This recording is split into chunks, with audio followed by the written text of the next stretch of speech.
Halo teman-teman, apa kabar ya? Kembali dengan Kusuma di sini. Yes, saya lagi live teman-teman dari rumah ya.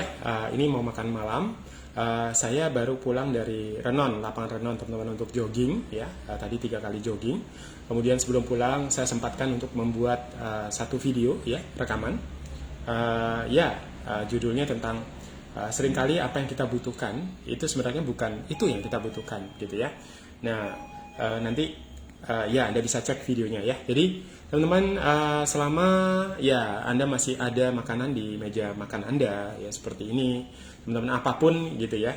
Saya nggak makan nasi gitu ya, lauknya cukup, ada kare, ada ikan laut gitu ya, ada apa ini ya, yang jelas bukan nasi gitu ya. Nah itu cukup teman-teman ya. Jadi Anda bisa olahraga ya setiap hari. Saya hampir tiap hari ke lapangan Renon ya untuk olahraga. Kemudian pulang masih bisa makan seperti ini ya, saya masih bisa online, saya masih bisa berdoa begitu ya. Masih bisa mandi sebentar lagi ya pakai air hangat gitu kan. Semuanya ini sangat-sangat baik teman-teman ya. Jadi ini menunjukkan bahwa kita ini dipelihara ya, kita ini dikasihi, kita ini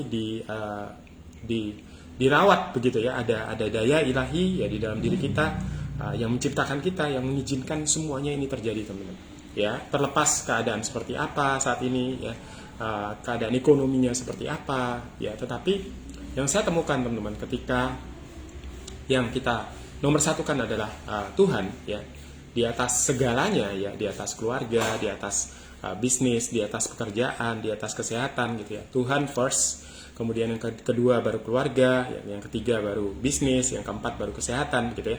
Maka Tuhan akan memelihara kita ya, dia menyediakan ya, dia menyertai ya.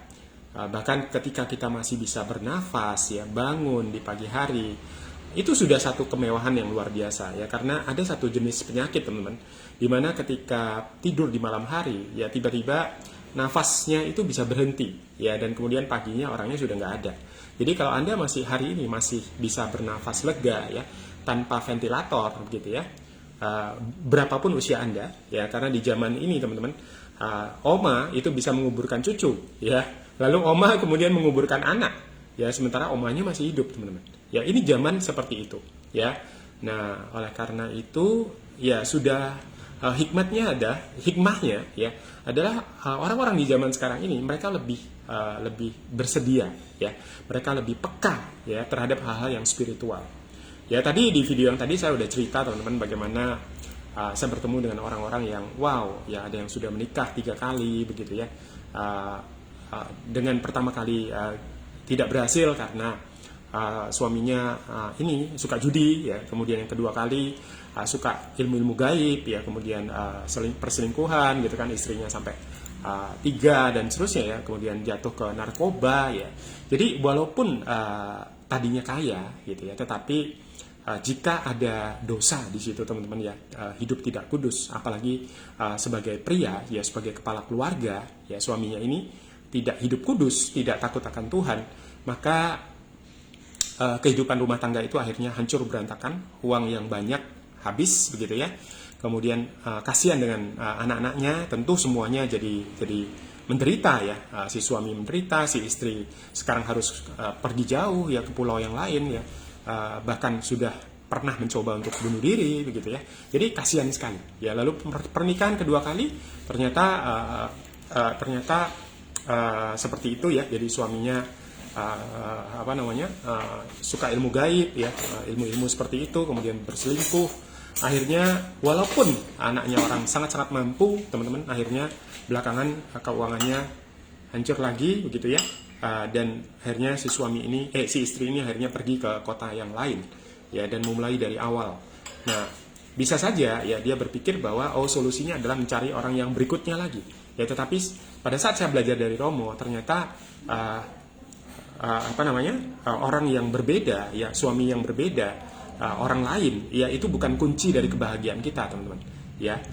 Kunci kebahagiaan kita ya, dia itu harusnya adalah dianya yang berubah ya, dianya yang berubah ya. Kalau apalagi jika seorang pria begitu ya, seperti saya begini teman-teman, itu penting sekali karena saya jadi kepala keluarga, jadi imam gitu ya. Maka saya harus hidup benar ya, harus hidup kudus, harus hidup takut Tuhan ya, harus apa ya, ya itu hidup benar teman-teman. Prioritasnya itu harus tepat ya. Baru kemudian semuanya dipulihkan ya. Kalau kita selalu meminta orang lain yang berubah, ya kuncinya di orang lain bukan di kita, maka bukan kita yang mengendalikan diri kita ya, harus kuncinya di kita dulu ya, di kita dulu, baru kemudian orang lain bisa berubah, baru kita akan menemukan orang yang tepat ya, baru kita akan menemukan bisnis yang akan langgeng gitu ya, yang tidak akan dimakan oleh belalang pelahap gitu kan. Karena kalau dasarnya tadi sudah salah gitu ya, hidup tidak takut Tuhan dan seterusnya, ya bisnis yang sudah jalan begitu ramai pun bisa konyol begitu ya, bisa sia-sia. Oke, nah itu teman-teman ya. Jadi selamat malam ya. Senang sekali ya bisa sharing dengan Anda. Sampai jumpa di video-video yang lain. Salam dahsyat.